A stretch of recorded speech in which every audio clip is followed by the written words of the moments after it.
ಮೀನು ಬೇಕಾ? ಮೀನು ನೋಡಿ, ನಾನು ಇವತ್ತು ಮಾರ್ಕೆಟಿಗೆ ಹೋಗಿದ್ದೆ, ಫಿಶ್ ಮಾರ್ಕೆಟಿಗೆ. ಅಲ್ಲಿಂದ ಮೀನು ತಗೊಂಡು ಬಂದಿದ್ದೇನೆ. ನನಗೆ ಮೀನು ತಗೊಂಡು ಬರೋದಂದರೆ ತುಂಬ ಖುಷಿ. ಪುನಃ ಅದನ್ನು ಪಾಲ್ ಮಾಡಿ ಇಡೋದಂದರೆ ಅದಕ್ಕಿಂತ ಇನ್ನೂ ಖುಷಿ. ಇದೆಲ್ಲ 2 ಕಿಲೋ ತಂದದು. ಇದು ಬೊನಿಟೋ ಅಂತ ಹೇಳ್ತಾರೆ. ಇದು ಸೇಮ್ ನಮ್ಮ ಬಂಗುಡೆ ಹಾಗೆ ಟೇಸ್ಟ್. ಇದು ಗರ್ಭಿಣಿ ಇತ್ತು, ಹಾಗಾಗಿ ನೋಡ್ಬೋದು ಸ್ವಲ್ಪ ಸಾಫ್ಟಾಗಿದೆ. ಮತ್ತು ಅದಾದಮೇಲೆ ಇನ್ನೊಂದು ಮೀನು ಏನಂದರೆ ಯೆಲ್ಲೋ ಮ್ಯಾಕ್ರಲ್. ಇದು ನಮ್ಮಲ್ಲಿ ಸಹ ಸಿಗ್ತದೆ, ಊರಲ್ಲಿ ಸಹ. ಇದು ಸಹ ಹಾಗೆ 2 ಕಿಲೋ ತಂದೆ. ಇದು ನೋಡಿ ಎಷ್ಟು ಫ್ರೆಶ್ ಆಗಿದೆ ಅಂತ ಹೇಳಿ. ಮತ್ತು ನೆಕ್ಸ್ಟ್ ಯಾವುದಂದರೆ ಫ್ಲ್ಯಾಟ್ ಹೆಡ್ ಅಂತ ಹೇಳ್ತಾರೆ ಇದಕ್ಕೆ.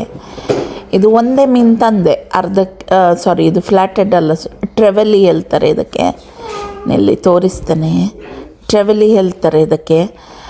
ಇದು ಒಳ್ಳೆ ಆಗ್ತದೆ ಫ್ರೈ ಮಾಡಲಿಕ್ಕೆ, ಸಾರು ಮಾಡಲಿಕ್ಕೆಲ್ಲ.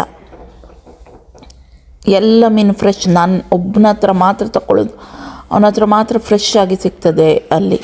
ಇದು ಫ್ಲ್ಯಾಟ್ ಹೆಡ್ ಹೇಳ್ತಾರೆ. ಇದನ್ನು ನಮ್ಮಲ್ಲಿ ಮುಗುಡು ಥರ, ಆ ಥರ ಮೀನು. ಅದು 1/2 ಕಿಲೋ ಮಾತ್ರ ತಗೊಂಡೆ, ಯಾಕಂದರೆ ನಂಗೆ ಅದು ಅಷ್ಟೊಂದು ಇಷ್ಟ ಆಗೋದಿಲ್ಲ. But okay. ಹಾಗೆ 1 ಕಿಲೋ ಪ್ರಾನ್ಸ್ ತಗೊಂಡೆ. ಇದು ಗ್ರೀನ್ ಪ್ರಾನ್ಸ್ ಹೇಳ್ತಾರೆ. ಇದು ಸಹ ಒಳ್ಳೆ ಇತ್ತು. ಇದರದೆಲ್ಲ ಎಂತೆಲ್ಲ ಮಾಡಿದ್ದೇನಂತ ಮತ್ತೆ ತೋರಿಸ್ತೇನೆ.